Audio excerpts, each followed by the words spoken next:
आपल्या या कार्यक्रमासाठी माननीय डॉक्टर अभिजित प्रकाश कोरे कुंभोज यांना विनंती आहे, त्यांनी आपलं मनोगत व्यक्त करावं. शरणार्थी सर्वांना माझा शरणार्थी. ओम नमो बसवलिंगाय नमः. ज्या ज्या महात्म्यांनी अपेक्षित, वंचित आणि शोषित माणसांच्या जीवनातील ज्ञानरूपी अंधार दूर करण्यासाठी आपलं हे आयुष्य वेचले आणि त्यांच्या जीवनात ज्ञानाचा प्रकाश टाकण्यासाठी कष्ट घेतले, या सर्वच महामानवांना त्यांच्या विचारस्मृतीला अभिवादन करतो. तसेच शिक्षक, कृषी, बँकिंग, अभियंता, पत्रकारिता ते राजकीय आणि सामाजिक क्षेत्रातील कार्यकर्ते असणारे अनेक दिग्गज या व्यासपीठावर उपस्थित आहेत.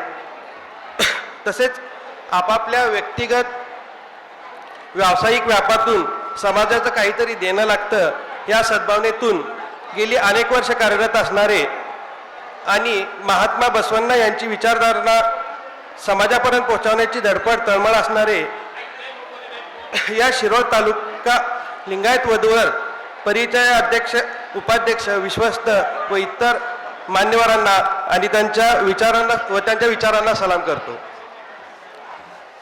तुमचा जास्त वेळ घेत नाही आहे, खूप वेळ झाला आता सध्या तरी.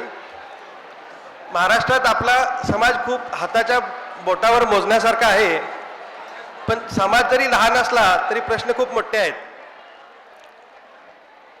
अशा प्रश्नांसोबत जगण्यापेक्षा या प्रश्नांचे उत्तर शोधत जगता आलं तर खूप चांगलं होईल असं मला वाटतं. अशाच विविध प्रश्नांपैकी एक प्रश्न असा आहे की आपल्या मुलामुलींचा विवाह. एक काळ असा होता की ज्या वेळेला लग्न जमवण्यासाठी नातेसंबंधांमध्ये लग्न जुळवले जायचे, पण आता तो काळ राहिलेला नाही. त्यासाठी आपल्या समाजातील वेगवेगळ्या लोकांनी येऊन असे मोठे वधूवर परिचय मेळावा संपन्न करतात. ही पण खूप मोठी गोष्ट आहे. तर विवाह म्हणजे काय आहे की बाबा, विवाह म्हणजे एक सधर्माचरण, सहकार्य आणि संयम आणि निष्ठा यांचा एक व्रत आहे. विवाह म्हणजे दोन कुटुंबियांचं मिलन, नवीन नातेसंबंध निर्माण होण्याचा एक अत्यंत आनंदाचा क्षण आहे. विवाह हा एक करार नाही आहे. सध्या तरी विवाह हा एक करार म्हणूनच बघितला जातो आणि विवाह आला तर तिथं अपेक्षाही आल्याच. तसंच मुलांचीही अपेक्षा आली आणि मुलींचीही अपेक्षा आली. सध्याच्या युगात तर मुली जास्त शिकलेल्या दिसतात मुलांपेक्षा, ही थोडी खंतच आहे. पण आता मुलींच्या अपेक्षा जर बघितला तर सर्वात जास्त आहेत.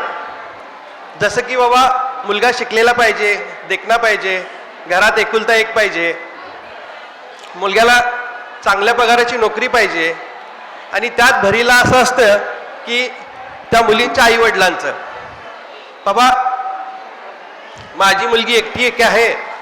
मुलगा बघायला आला तर सांगतात की नाही बाबा, माझी मुलगी एकटी आहे आणि तिला काही जमत नाही करायला. अशा गोष्टी ह्या बाजूला ठेवल्या पाहिजेत. दुसरी गोष्ट काय की मला असं वाटतं की अपेक्षा म्हणजे काय की बाबा, मुलगा एक निर्व्यसनी असावा आणि सुशिक्षित असावा, शिकलेला असावा. ह्या उरलेल्या ज्या गोष्टी आहेत त्या त्यासोबत लागूनच येतील त्याच्यासोबत. जसं की घर आहे, पैसा आहे, गाडी आहे, ह्याची अपेक्षा करायला नको असं मला वाटतं. दुसरी गोष्ट म्हणणार तर आता त्यांच्या आई वडिलांचंच बघा की मुली म्हणतात की बाबा मला हा मुलगा नको आहे किंवा मला हा मुलगा पाहिजे आहे. तर ह्या गोष्टी थोड्या वेगळ्या आहेत. जसं की त्यांच्या आई वडिलांनी त्यांना सांगितलं पाहिजे की नाही बाबा, हा मुलगा निर्व्यसनी आहे, तो शिकलेला आहे, तो पुढे जाऊन ह्या सगळ्या गोष्टी कमवेल. तर ह्या गोष्टीला पुढे गेलं पाहिजे. तसेच आता हा संस्कार आहे ते सगळे